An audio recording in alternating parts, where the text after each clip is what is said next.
All right. Hello, everyone. Happy Monday. We're here again to discuss. Today is a health topic, Zoom, and it's a super hot one because I think this is the most number one question that I get is what to take for diabetes. And not to mention, it's just the number one question that I always get, but I mean, the population that has diabetes is insane. It has tripled over the past 20 years. This has surpassed global projections. Very sad. So we're on a very sad track. And this is a lifestyle disease. We want you guys to really understand that, and that's what we're going to drill in today. Drilling it. Because the reason I guess I feel like so strongly about it is because I know that it can be prevented. And it doesn't take that much work, but you do have to put the work in, but it can be prevented.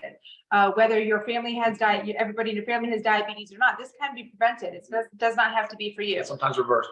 And so sometimes reversed, exactly. So a lot to talk about. So I'm going to let Ryan start to dig in and open it up with diabetes, and we'll take from there. Yeah, it's like I'm going to try to keep it lighthearted in a way, and jovial, because it's such a doomy and gloomy topic. Like Lisa said, it's sad, but there is a silver lining, and that is that a lot of this can be prevented and much of it can be reversed, and what we're going to talk about today. So to get started though, let's do a quick, I want to identify a continuum of care, the way that it kind of flows. And this is just more of a sort of Western medicine approach to it. It's starting to spread global. But so if you go into primary care and you have your blood work done, you come back in for your checkup and you're reviewing your labs and you see your fasting blood sugar is a 95, whatever, high 90s. Not much is said, if at all. Come back and it's 115. I'm not even sure much is said then either. Although that range at 115, you are now pre-diabetic. At the 95, you're on the high end of normal. And then in the 115 range, you're certainly a pre-diabetic. And many providers really won't dig in at that time, surprisingly. So then you come back, nothing can really be done. They're not going to prescribe anything or do anything or really consult on it. Then you're going to come back and it's going to be 126 milligrams per deciliter, which, according to our, medical guidelines, you are now clinically type 2 diabetic. Again, I'm really kind of drilling in on the type 2 diabetes. Today, we're going to discuss insulin resistance and type 2 diabetes. There's also a continuum there. You can be insulin resistant and not diabetic, but of course, type 2 diabetics do have some insulin resistance, of course. So, but that example though, that example of now you're at 126 milligrams per deciliter, now you can receive medical care. So now you'll get a prescription. Now you'll get a follow-up appointment. And and there's your kind of cycle, right? And that's where most people get stuck. They do get told that there's opportunity to make changes in lifestyle, but they don't typically receive any real intensive instruction.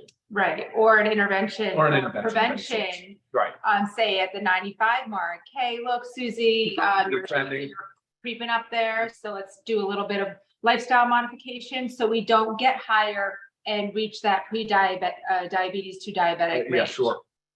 So, all right. So from insulin resistance all the way to type 2 diabetes, we're not going to talk about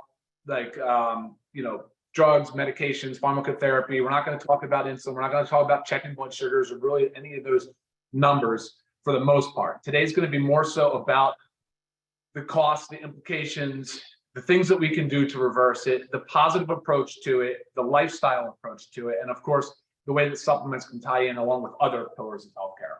So yeah, we'll kind of go from that perspective. So here's the deal. At least half of the United States population is either pre-diabetic type 1 or type 2. That does not cover the insulin resistant crowd. There's potentially insulin resistance in people that are young, skinny, but sedentary. And so there's a distinction as well. So insulin resistance is really, so what does that mean actually? That's probably what we should start with. Let's try to define that. It basically means that the body continues to release more insulin because the body is not uptaking blood sugar properly. Or the body just doesn't recognize the insulin as well, the sensitivity to it, so that the blood sugar can be two ways. It can go elevated or it can kind of be normal, but there's going to be an increased amount of insulin. The body is overcompensating. It's not metabolically correct in this process. And so a lot of it has to do with metabolic dysfunction. That's another keyword I guess we should try to define too. So when you look at somebody and you talk about metabolic dysfunction, what does that mean? Well, there's clinically metabolic syndrome, which is 5 criteria. And if you have 3 out of that 5 criteria, that is technically metabolic syndrome. And that's high blood pressure, it's high triglycerides, it's high blood pressure, it's obesity, and I think it's low HDL. I said blood pressure, obesity, HDL, and then triglycerides, I think. But anyway, there's 5 criteria. If you get 3 out of those 5, you have metabolic syndrome. But the word metabolism is really 2 things. It's catabolism and anabolism. So it's the body constantly making and breaking down. So anabolism is building things up. It's usually an energy demand, whereas catabolism is things breaking down and usually gives off, energy. So, that's an important distinction, because when we start talking about metabolic dysfunction, the next word that enters into the conversation is usually inflammation. And then you start talking about chronic disease. Like, Lisa, I get hit all the time. So many emails come in on like, how do I improve my sleep? How do I improve my stress? I have a lot of inflammation. I have knee pain. I have arthritis. I have brain fog. I have X, Y, and Z, other disease states. And I'm saying to myself, I don't know enough about this person, but I'm going to guess, I will bet that probably some level of the inflammation going on is due to insulin resistance. Right. I feel like I get the same common question too, or sometimes I get a question about, I've just been diagnosed with kidney disease. And I'm thinking, well, what caused the kidney disease? Are we talking like, are we diabetic? Yeah. So you really need to focus on like, what is the real issue here? And there are significant issues. There are significant issues. On the far end of the continuum is full-blown type 2 diabetes. And that is obviously needs to be treated with medications and intensive care, because very quickly type 2 diabetes escalates into some severe negative outcomes, right? So of course we know that insulin resistance and inflammation lead to the 3 big killers, right? You're going to talk about heart disease, you're going to talk about cancers, and neurodegenerative diseases like Alzheimer's and Parkinson's and dementia, right? So again, when I get these questions, almost always, I would say, I'm like, if I knew this person, if they're under my care, I would address their insulin resistance or their pre-diabetes or their type 2 diabetes, because we do know that type 2 diabetes increases the incidence of those chronic diseases significantly. And there's so many other quality of life measures that start to deteriorate and rapidly. So the number 1 cause of amputation is type 2 diabetes. Number 1 cause of kidney disease, diabetes. Number 1 cause of retinal disease, so like vision loss, diabetes. It's because the body is not able, the high levels of sugar are just so inflammatory. The cells that are not able to take up the sugar properly and conduct the metabolism. And so there's so much inflammation. That's those little blood vessels we just described, right? So, the outcomes are poor, but again, the silver lining in this whole thing is the fact that we can change. We can make lifestyle changes, and we can alter the course of this really, really debilitating and costly disease. There's so many aspects of our society that you can point to and have issue with, but diabetes is one we have to address. The curve is still climbing on an exponential curve. We are spending unsustainably on it. People are unhealthy. They're losing their mobility. Their loss of productivity. There's so many things that need to be addressed, and they can be addressed, but most of it's lifestyle. Right. Okay. So speaking about lifestyle, there's a lot of things that encompass that one word. So let's start with our supplements, which is part of lifestyle modifications, lifestyle. Sure. Let's do it. All right. So the way I kind of approach you'll never see us have a diabetes support supplement, only because that buys more into the reactive sick care model. It's not so much of a preventive or a root cause identification model. It's not educational in any way. I'm not trying to help you lower your blood sugar, so to speak. I'm trying to help you understand the course of your chronic disease and how to kind of correct the root cause.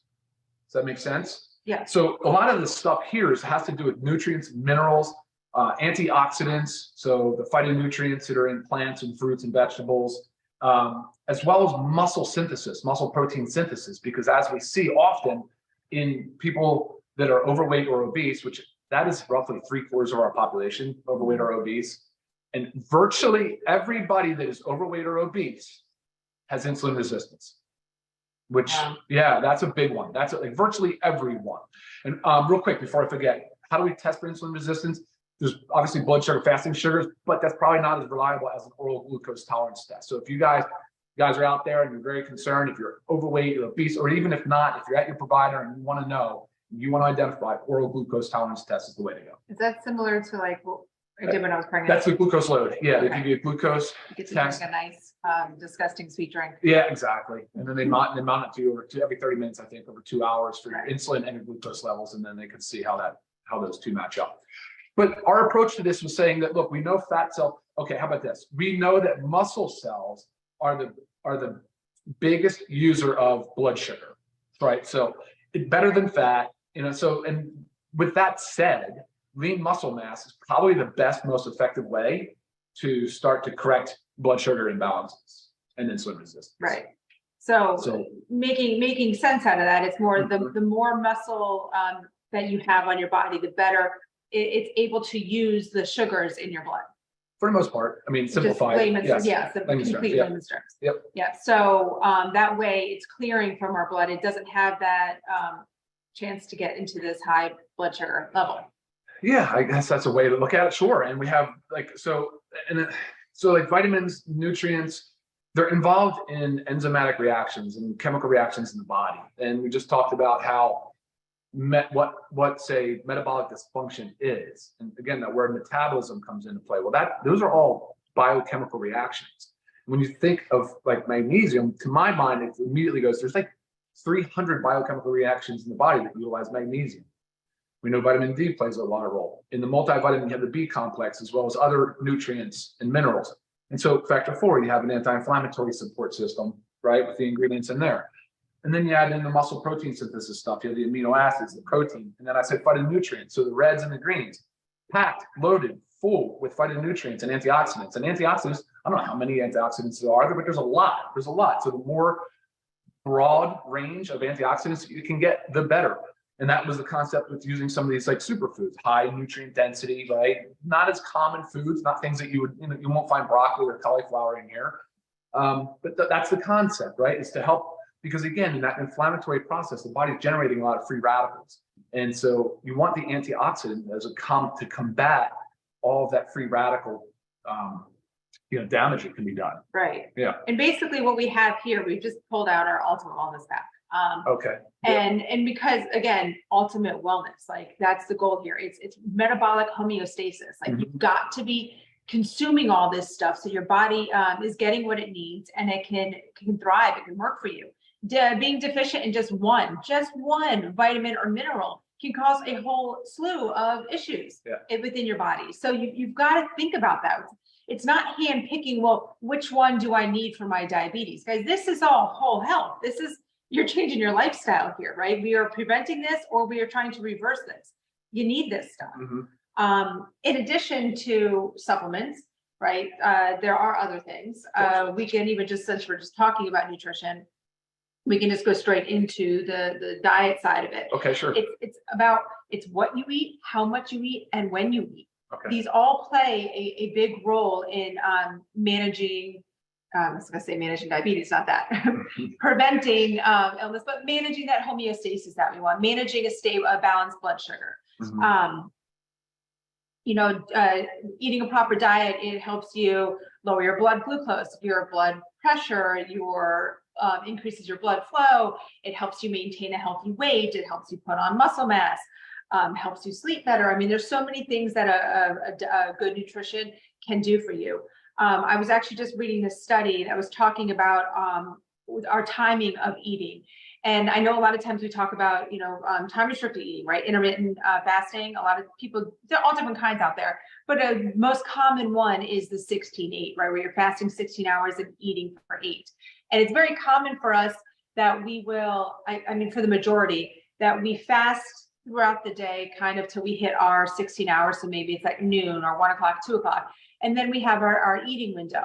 But this study was showing that that we actually do better. Our glucose tolerance is greater in the morning. So think about if you just flip-flop that 16-8. Say we woke up and within an hour that we ate our breakfast. And then we ate for 8 hours. And then we did our 16-hour fast.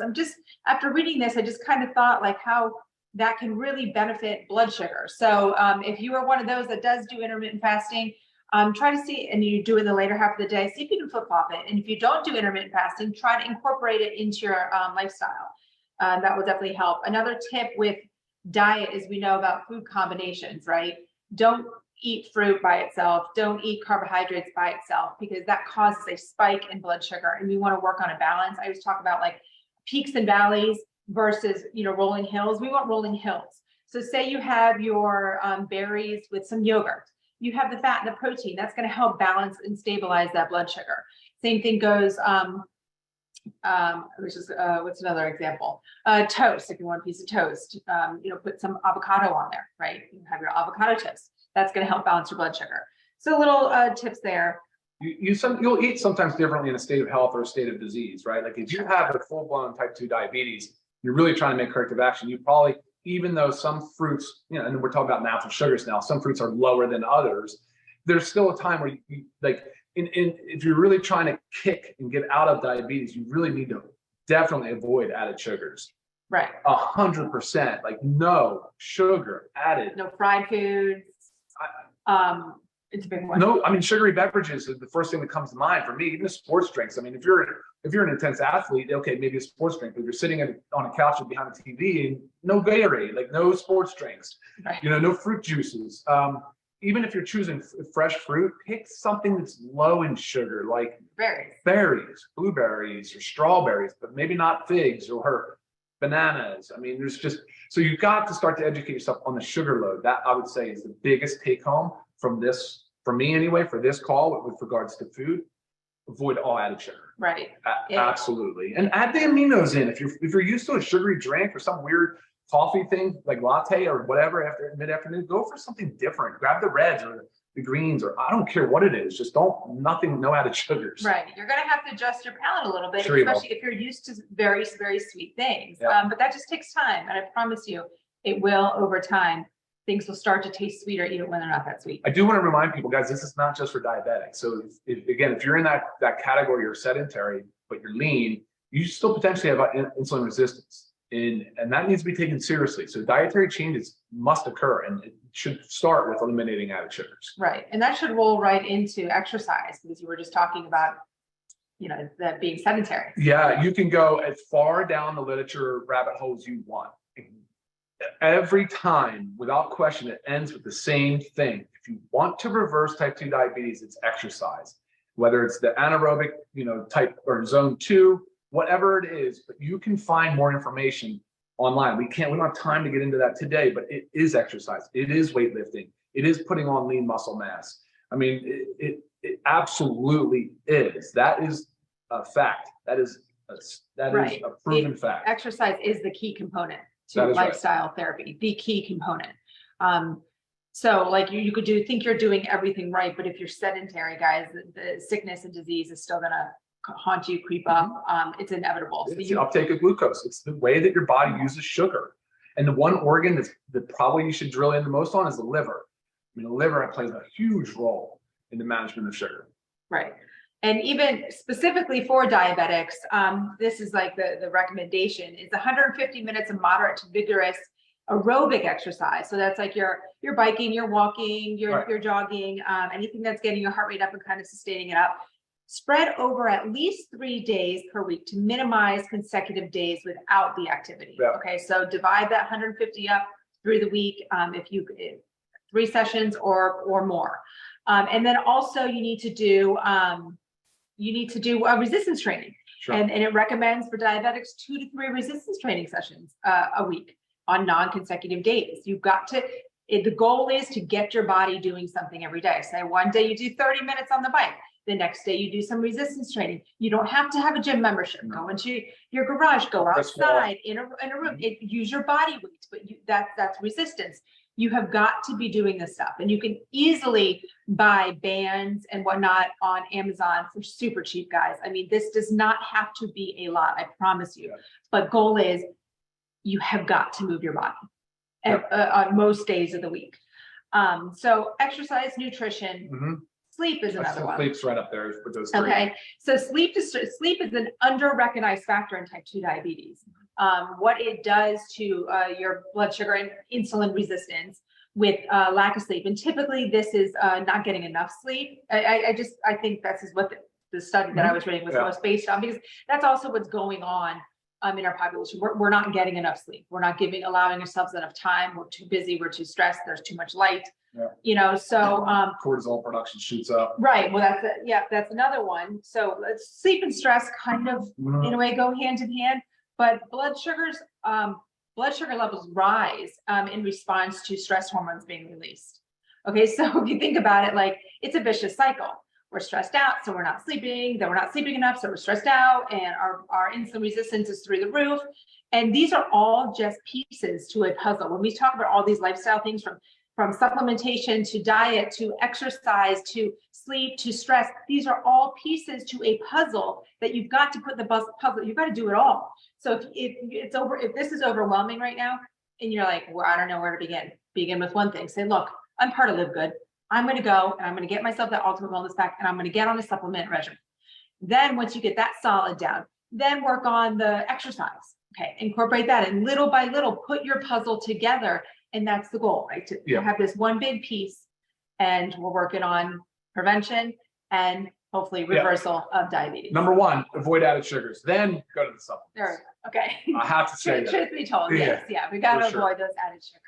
I mean, added sugars too can just come from like sitting on the couch and snacking on crackers. I mean, those crackers add up. That's all carbohydrate sugars. So it's not just like reading the sugars. Those, yes, I understand, added, but do read your labels because they sneak sugar into a lot of things that you would never, ever even know. Yeah, Google like some different words for sugars, because they'll hide them under words that you would never think that it was sugars. You've got to make sure you're preventing that. Look at the grams of sugar, yes, but also, read the ingredients. Cool. Try some questions. Oh, I know I do have one, Ryan, for you that I got the other day. So someone was saying that their whole family has diabetes. So they're on their way to being diabetic themselves. We always know that your genes are not your destiny. Sure, yeah. Sure. And that's the topic of epigenetics. And you talk about that quite a bit, epigenetics, right? Yeah. Actually, I'll just cut right to it. If both parents have diabetes, the biggest predictor for the children to get diabetes is insulin resistance. So again, if you have a strong family history of diabetes, measure and try to find out if you have insulin resistance. That is key. Mm-hmm.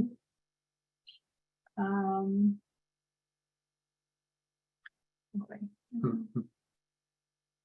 Oh, nice. 13 miles on a stationary bike. You go, Pam. Tear it up. Love it. But that's such a great thing. So like, okay, look, you have a 20 to 30 minute Zoom you're about to watch. Right. Get on a bike, walk, put it in your, headbuds in your ear and go for a walk outside. Cleaning the house is exercise. Yes, move your body, but also remember we need, I'm very big on this. I love activities of daily living. Okay, we're cleaning, we're doing this, we're moving, maybe we're working outside for a little bit. Activities of daily living, those are important, but we also need to have structured exercise. You've got to make a point to think, I am doing my 30 minutes of cardio today. Tomorrow I'm doing my 30 minutes resistance training. It has to be structured to really be effective. I don't know if that was one you wanted to, I know it's hard because we're not talking about type 1. I'm avoiding pharmacotherapy questions. Okay. I don't want to go there. I have 5 holistic centers, and these are the greatest products ever. Awesome. Thank you, Jenny. All right. So, that's it. So I would say too, there's a group that we started on Facebook, right, Lisa? Can you comment on that? Because it's just really about encouraging and promoting active lifestyle. Yes. So the goal with this, guys, is we just want to get more people out there using our products in a healthy way, active way. So it's Living Good with Ryan and Lisa. And it's really just to motivate others, motivate yourself, share how you're using our products to better your life. Whether it's, honestly, whether it's the new sleep patch to help you get that solid sleep that you need, so then you can exercise tomorrow because you haven't been able to exercise because you're not sleeping and you're tired. Whatever it is, we're all working on improving ourselves. And it's nice to share it with others so we can not only get ideas from others, but just the energy and the motivation is a huge part of it.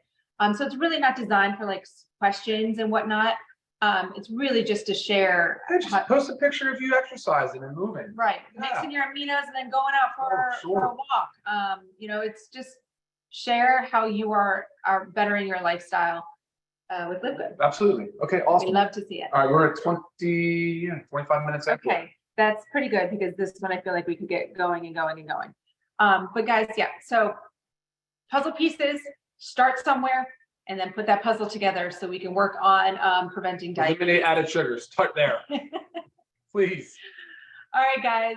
Any further questions, go ahead and shoot me an email. Thank you so much for watching. You guys have a wonderful week. Yeah. Bye now.